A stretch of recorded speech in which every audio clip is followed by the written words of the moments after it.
Xo'p, assalomu alaykum aziz do'stlar. Odatlar ikkinchi dars. Bugun biz yomon odatlarni yo'qotish haqida gaplashib o'tamiz.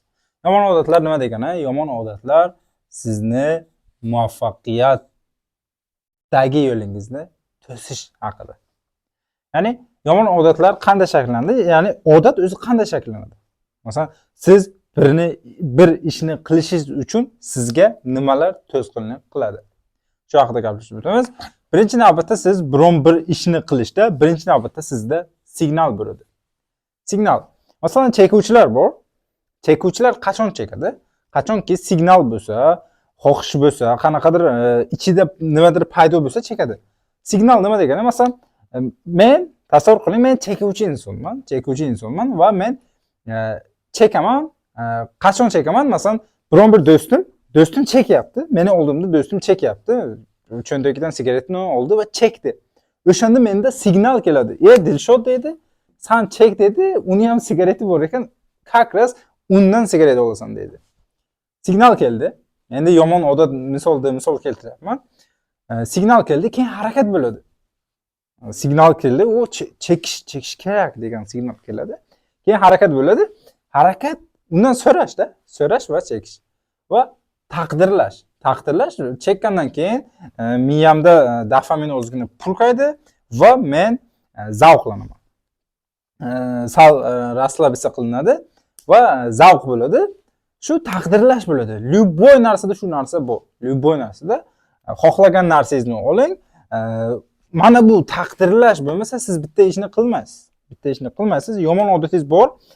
Masalan, yomon odatingiz bor, siz tirnog'ingizni tishlaysiz va siz uni yo'qotmoqchisiz. Yoki xohlagan yomon odat. Birovni oldida, masalan, birovni oldida biron bir yomon odatingizni o'zingiz bilmagan holda qilib qo'yasiz va siz uni yo'qotmoqchisiz. Birinchi navbatda siz nima qilishingiz kerak? Yomon ko'rgan odatlar ro'yxatini tuzasiz. Bitta list olasiz. Oq list. Bitta oq list yozasiz, olasiz. Keyin yomon odatlar ro'yxatini tuzasiz. Qancha yomon odatlaringiz bor, tuzasiz. Ikkinchisi, ular orasidan bittasini tanlaysiz. 20 ta yomon odatingiz bor, bittasini tanlab, boshqa listga yozasiz. Va bu odatni yuzaga kelishi uchun qanday signal borligi haqida o'ylab ko'ring. Boyagi chekishdagi signal mening do'stim meni oldimda sigaret chekishi, u signal edi.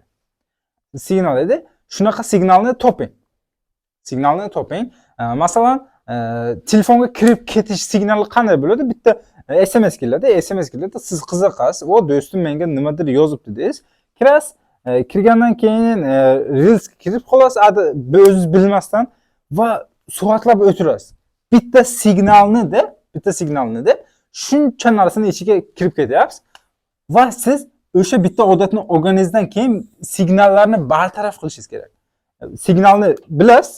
Masalan, mana bu narsani bildingiz-ku, endi siz odatlarga boshqacha qarashni boshlaysiz. Ya'ni unga signal sifatida qarashni boshlaysiz. Menga nima signal beryapti? Signallarni tutib bilsangiz, siz uni bartaraf qila olasiz. Va bu odat uchun qanday mukofotni o'ylab ko'ring. Ya'ni bu odat sizga qanday mukofot beradi? Masalan, YouTube'da kino ko'rish yoki Reels ko'rish sizga qanday mukofot beryapti?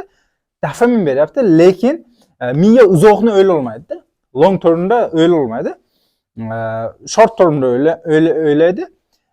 Bunda shuning uchun siz bu odatdan qanday mukofot menga kelyapti, shuni o'ylab ko'ring. Sen chekishdan dopamin kelar ekan, Reels ko'rishdan hech narsa yo'q, faqat kulasiz, yana kulasiz. Kulganingiz uchun xafa bo'lganingiz uchun kulasiz. Xo'p, bu yomon odatlarning shakllanishi edi. Bunda siz signallarni topishingiz kerak. Signalni topasiz, bitta yozgan odatingizni signalini topasiz, uni bartaraf qilasiz va mana bu mukofot, bu odat menga qanday mukofot beryapti? U mukofot aslida mukofotmi deb o'ylab ko'rishingiz kerak. Eng birinchi navbatda turadigan narsa bu signal.